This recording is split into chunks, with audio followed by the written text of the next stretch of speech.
We are here with Krista DuChene, who just won the Scotiabank Vancouver Half Marathon.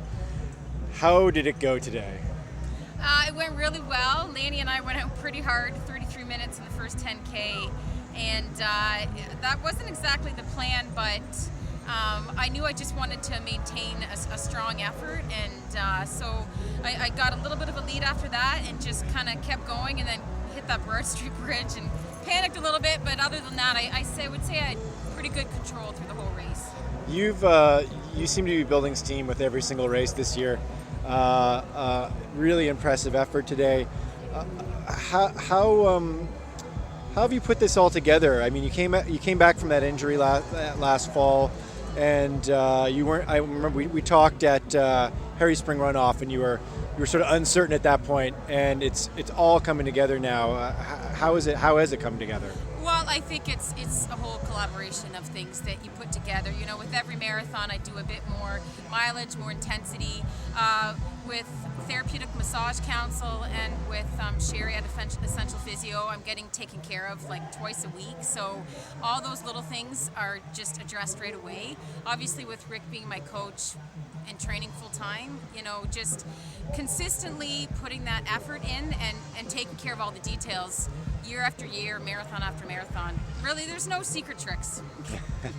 Now you're doing the World Championships in Moscow. You and Lanny both. Have you both discussed what your plan is? Are you gonna try to work it together? Are you going for place? Are you thinking time or? Yeah, you know, it's a tough one because obviously we're so close in our times and we can work together. I think that would be ideal. But just like today, you know, our plan was to kind of stick together, but it's not like when we went to Rotterdam where we really wanted to just get under that time and work together to the very end. It's anyone's game, and when you get on the line, you don't know who's got it that day necessarily. But I think we will work together if it works out that way. I mean, we were so close in our times, and it would be very beneficial. And then there's going to be a lot of other girls around us, obviously, that would be an advantage. And because it is, I mean, typically with these World Championships, the courses aren't always the fastest. The timing is not always the best. You know, it's in August.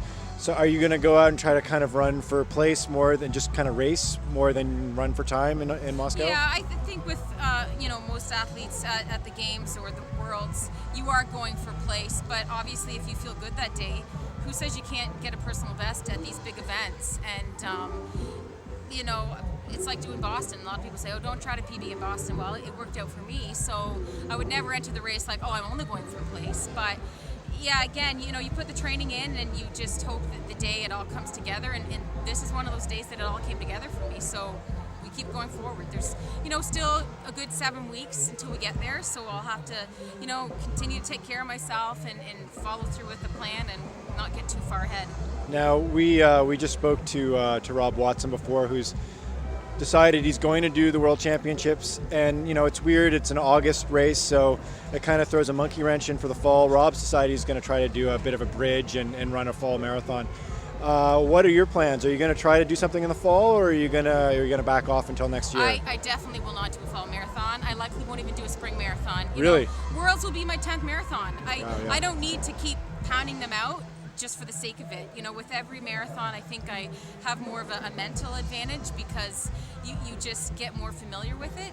So, yeah, we'll probably go for some shorter stuff in the spring, maybe even go on the track. Like, it's crazy to think that because I haven't been on the track racing since high school, but, you know, the sky's the limit. We're always going to set high goals, and I think for me it's best to get down to the shorter stuff and then, you know, gradually build that mileage up again, and probably my next marathon will be a year from this fall, to be honest. Great. Yeah. Well, good luck, and thanks so much for speaking to us. Okay, thanks a lot for the support.